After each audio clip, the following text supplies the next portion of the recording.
तो नमस्ते बंधु, मेरा नाम है सुदीप और स्वागत है मेरे चैनल रेसलिंग पैरेट पे। तो WWE के ड्राफ्ट के बाद कल हमें देखने को मिलेगा स्मैकडाउन का सीजन प्रीमियर, जिसके अंदर हमें king of the ring and queen's crown tournament के मैचेस भी शुरू होते हुए दिखेंगे। और क्या हमें ब्रॉक लेसनर कल स्मैकडाउन में देखने को मिलेंगे, उसको लेके भी कुछ अपडेट आ चुकी है। साथ ही साथ हम बात करेंगे Goldberg versus Bobby Lashley and Bianca Blair versus Sasha and Becky के मैचेस में कौन होने वाला है विनर क्राउन ज्वेल के अंदर, उसको भी लेके कुछ स्पॉयलर्स आ चुके हैं। और डैनियल ब्राइन ने इस बार भी WWE एंड AEW के बारे में कुछ बात करी है और इस बार भी उन्होंने जो कमेंट किया है, आप में से शायद बहुत कोई इस बात से एग्री भी करेंगे। तो अगर आप इन सारी बातों के बारे में जानना चाहते हैं, इस वीडियो को बिना स्किप किए हुए लास्ट तक जरूर देखना। साथ ही साथ चैनल को जरूर से सब्सक्राइब करके नोटिफिकेशन बेल को भी ऑन कर दीजिए। तो फिर चलिए शुरू करते हैं इस वीडियो के अंदर। तो वीडियो की हम शुरुआत करेंगे farmer WWE Divas champion AJ ली से। अब AJ ली को आपको पता है, बहुत सारे फैंस जो है उनको बहुत ज्यादा पसंद करते थे जब वो WWE के अंदर थी, लेकिन कुछ अनफॉर्चुनेट इंजरी की वजह से उनको WWE से रिटायरमेंट लेनी पड़ी। लेकिन क्योंकि अब उनके हस्बैंड CM पंक AEW में ज्वाइन कर चुके हैं, तो बहुत सारे फैंस के दिमाग में एक क्वेश्चन है कि क्या उनके वाइफ भी वहां पे ज्वाइन कर सकती है या नहीं। वैसे मैं आपको बता दूं कि CM पंक ने पहले से ये क्लैरिफाई कर दिया है कि वो नहीं चाहते कि उनकी वाइफ दोबारा से रेसलिंग में रिटर्न करे, क्योंकि वो उनके हेल्थ के लिए ज्यादा सही नहीं होगा। लेकिन रिसेंटली हमें एक अनाउंसमेंट सुनने को मिलती है जहाँ पे ये बताया जाता है कि AJ ली जो है वो प्रो रेसलिंग में वापस आने वाली है। तो होता क्या है, WWE प्रमोशन है USA के अंदर, जिसको वुमेन ऑफ रेसलिंग कहा जाता है और जिसके अंदर से वुमेन रेसलिंग ही हमें देखने को मिलती है। वो लोग वहाँ पे अनाउंस करते हैं कि AJ ली वहाँ पे होने वाली है उनके नेक्स्ट प्रमोशन के अंदर, लेकिन अनफॉर्चुनेटली वो वहाँ पे कोई रेसल नहीं करने वाली है, वो बैठने वाली है उस प्रमोशन के कमेंट्री टेबल में। तो इसका ये मतलब निकलता है कि AJ ली हमें देखने को तो मिलेगी, लेकिन वो कोई रेसलिंग मैच में नहीं होगी, वो सिर्फ होने वाली है कमेंट्री टेबल के अंदर। अब चलो ये एक तरह से ठीक भी है, क्योंकि AJ ली को अपनी इंजरी की वजह से रिटायरमेंट लेनी पड़ी थी। तो अगर उनको नहीं लगता कि वो फिर से अपना रिटर्न कर सकती है, सो बेटर है कि वो घर में आराम ही करे। हम चलते हैं हमारे अगले अपडेट की तरफ, जो कि जुड़ी हुई है स्मैकडाउन के कमाल के कमेंटेटर पैट मैकेफी के बारे में। तो पैट मैकेफी की जो कमेंट्री है वो स्मैकडाउन के अंदर कितनी कमाल होती है ये तो हम सभी जानते हैं। जब भी नाकामुरा और किंग बुक्स आते हैं, वो खुद ही उठ के नाचने लग जाते हैं और उनके माइक स्किल्स और जो डांस वो करते हैं किसी के इन्फ्लुएंस में, वो सब कुछ तो एकदम अलग सा ऑरा बना के देता है स्मैकडाउन के अंदर। लेकिन आप जरा सोचो कि अगर क्राउन ज्वेल जैसे बड़े पेपर के अंदर हमें पैट मैकेफी देखने को ना मिले तो। और सीन कुछ ऐसा ही हुआ है जब पैट मैकेफी ने खुद ये डिस्क्लोज किया कि WWE ने उनको इन्वाइट ही नहीं किया है कि उनको क्राउन ज्वेल में जाना है। लेकिन वो इस बात से ज्यादा दुखी नहीं है, क्योंकि अगले स्मैकडाउन के अंदर उनको कमेंट्री करनी है। अब आप अगर सोच रहे हो कि ऐसा क्यों हुआ है कि पैट मैकेफी को इनवाइट नहीं किया गया है, तो इसका पॉसिबल रीजन ये हो सकता है कि क्योंकि क्राउन ज्वेल थर्सडे को होने वाला है और उसके 2 दिन के बाद ही हमें स्मैकडाउन देखने को मिलेगा। और आपको पता है कि सऊदी अरेबिया से US का जो डिस्टेंस है वो काफी लंबा है। और आपको अगर याद होगा कि 2 साल पहले हमें जो क्राउन ज्वेल देखने को मिली थी, वहाँ पे शो खत्म होने के बाद बहुत सारे WWE सुपरस्टार सऊदी अरेबिया में ही रुक गए थे। अब वो कैसे हुआ था, क्यों हुआ था, हम उस डिटेल्स में भी नहीं जाएंगे, लेकिन सीन कुछ ऐसा हो सकता है कि WWE जो है इस बार वैसा नहीं चाहती कि कोई अगर सुपरस्टार या फिर कमेंटेटर वहाँ पे फंस जाए, तो जो स्मैकडाउन होने वाली है 2 दिन के बाद ही, उस पे उसका कुछ ज्यादा असर हो। अब टेक्निकली एंड प्रैक्टिकली देखें तो बात तो सही है, लेकिन सऊदी अरेबिया के अंदर पैट मैकेफी का ना होना ये थोड़ी सी सैड अपडेट तो जरूर है। हमारी जो नेक्स्ट अपडेट जुड़ी हुई है वो है फॉर्मर WWE के सुपरस्टार और करंट AEW के सुपरस्टार डैनियल ब्राइन, यानी कि ब्रायन डैनियलसन के बारे में। अब डैनियल ब्राइन प्रो रेसलिंग के अंदर कितना बड़ा नाम है ये तो हम सभी जानते हैं, और उनका AEW में ज्वाइन करना AEW के लिए जरूर एक बहुत बड़ा फायदे का सौदा रहा है। लेकिन अगर हम उल्टा देखें तो WWE को इससे घाटा जरूर हुआ है। लेकिन डैनियल ब्राइन जो है, उन्होंने WWE को किसी भी रीजन की वजह से क्विट किए हो, WWE को छोड़ने के बाद उन्होंने कोई भी बुरे भरे शब्द WWE के अगेंस्ट में नहीं कहे हैं। और रिसेंटली डैनियल ब्राइन एक और इंटरव्यू करते हैं 6ABC के साथ, जहां उन्होंने दोबारा से इस बात के बारे में डिस्कशन करी कि WWE और AEW के बीच में आखिर फर्क क्या है, जिसमें डैनियल ब्राइन का ये कहना था कि AEW जो है वो ज्यादातर रेसलिंग के ऊपर फोकस करती है, और उल्टी तरफ अगर WWE की बात करें तो वो ज्यादा ओवरऑल एंटरटेनमेंट देखती है। और साथ साथ डैनियल ब्राइन ये भी कहते हैं कि ये एक वजह थी जिसकी वजह से वो WWE छोड़ के AEW में आना पसंद कर रहे थे। और आगे चल के डैनियल ब्राइन ने तो ये भी कह दिया कि कभी कभी AEW के 2 घंटे के अंदर इतनी रेसलिंग होती है जितना कि रॉ एंड स्मैकडाउन को मिला के भी नहीं होती। अब ये सारे बात WWE के बहुत सारे लोगों को खटक जरूर सकते हैं, लेकिन हम अगर ध्यान से सोचे तो बात में कुछ कुछ सच्चाई तो जरूर है। WWE जो है वो AEW से बहुत ज्यादा बड़ी कंपनी है, वो सिर्फ रेसलिंग करवा के अपने स्पॉन्सर्स नहीं ला सकती, इसलिए उनको अपने शोज के ऊपर और भी बहुत कुछ दिखाना पड़ता है, चाहे वो कुछ हंसी मजाक हो या फिर थोड़ा सा अडल्ट कंटेंट ही क्यों ना हो। विंस मैकमैन को हमेशा चाहिए होते हैं स्पॉन्सर्स जिनकी उनकी बहुत ज्यादा कमाई हो सके, और मेरे ख्याल से इसमें कुछ ज्यादा बुरी बात है भी नहीं।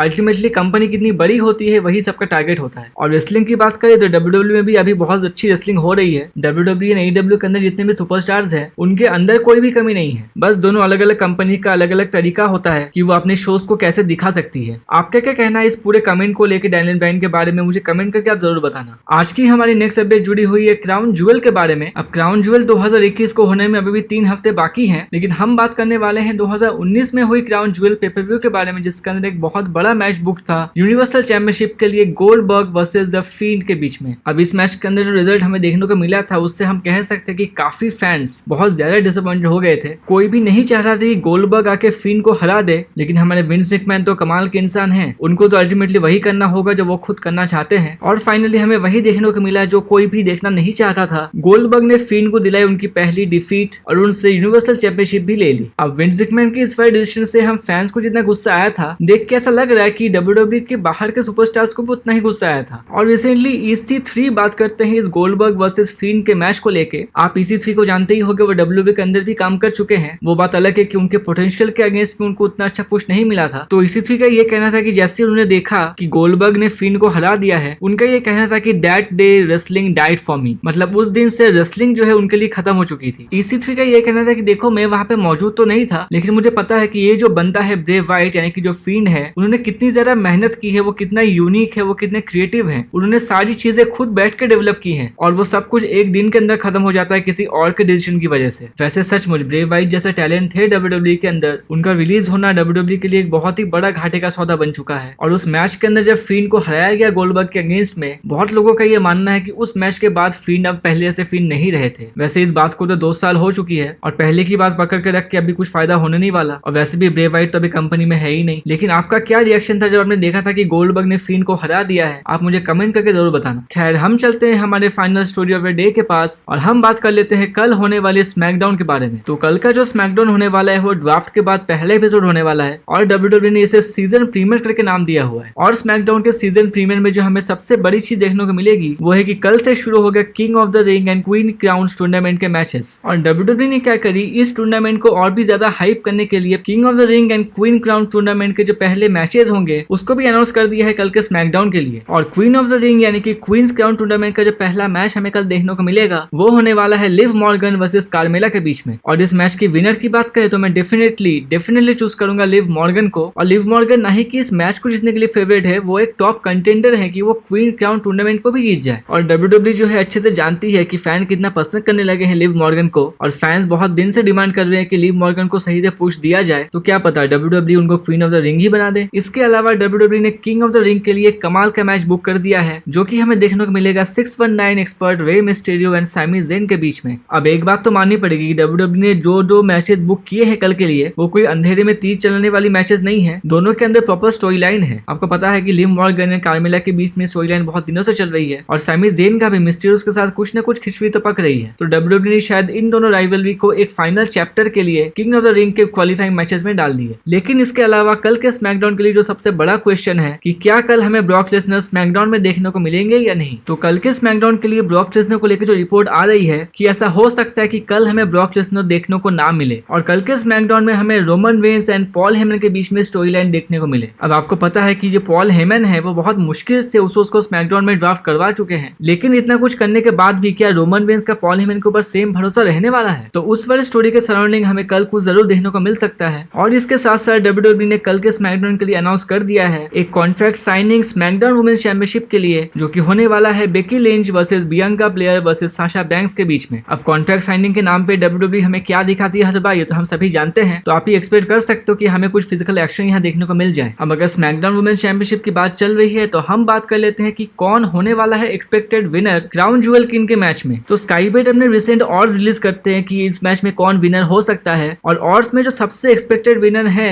वो है बेकी लिंच, और ऑड्स अभी यही बता रहे हैं कि वो अपनी चैंपियनशिप को सक्सेसफुली रिटेन कर जाएंगी। बेकी लिंच के बाद जिसको ऑड्स सबसे ज्यादा फेवर कर रहे हैं वो है साशा बैंक्स, और लास्ट में आते ही बियांका ब्लेयर जिनके जीतने के चांसेस सबसे कम है। अब स्मैकडाउन वुमेन्स चैंपियनशिप के बाद हम बात कर लेते हैं क्राउन ज्वेल के एक और बड़े मैच के बारे में जो कि हमें देखने को मिलेगा Goldberg versus Bobby Lashley in a no holds barred match. अब आपको पता है कि इस मैच की जो कहानी चल रही है वो बदले की चल रही है कि गोल्डबर्ग कैसे बदला लेने आए हैं बॉबी लैशली के पास, क्योंकि बॉबी लैशली ने उनके सन पे अटैक कर दिया था समर स्लैम के अंदर। और हम ऑड्स की बात करें तो ऐसा लग रहा है कि गोल्डबर्ग जो है अपना बदला लेने में सक्सीड हो जाएंगे, क्योंकि ऑड्स जो है वो बहुत क्लियरली फेवर कर रहे हैं गोल्डबर्ग को कि वो आराम से हरा देंगे बॉबी लैशली को इस मैच के अंदर। बट इस मैच के अंदर देखना ये इंटरेस्टिंग होगा कि बॉबी लैशली आखिर हारते कैसे हैं, क्योंकि बॉबी लैशली खुद भी एक बहुत डोमिनेटिंग सुपरस्टार है और रिसेंटली वो बिगी से भी बहुत बार हार चुके हैं। तो क्या डब्ल्यूडब्ल्यूई उनको दोबारा से क्लीन हरवाना अफोर्ड कर सकती है? खैर ये जानने के लिए हमें और 2 हफ्ते वेट करना पड़ेगा, लेकिन कल के स्मैकडाउन के लिए अब कुछ ही घंटे बाकी हैं। चैनल को आप ट्यून करते रहना, क्योंकि कल आपको स्मैकडाउन से जुड़ी हुई सारी रिव्यू या हाईलाइट्स वीडियो चैनल पे मिल जाएंगी। तो आज की ये वीडियो यहीं तक की थी। अगर आपको ये पसंद आई हो तो इसको लाइक या शेयर करना ना भूले। इसके साथ साथ चैनल को सब्सक्राइब करके नोटिफिकेशन बेल को भी ऑन कर दीजिए, ताकि आपको रेसलिंग से जुड़ी हर न्यूज, अपडेट्स और इवेंट्स की जानकारी इस चैनल पे मिलती रहे। तो ठीक है बंधु, मिलते हैं आपसे अगले वीडियो में।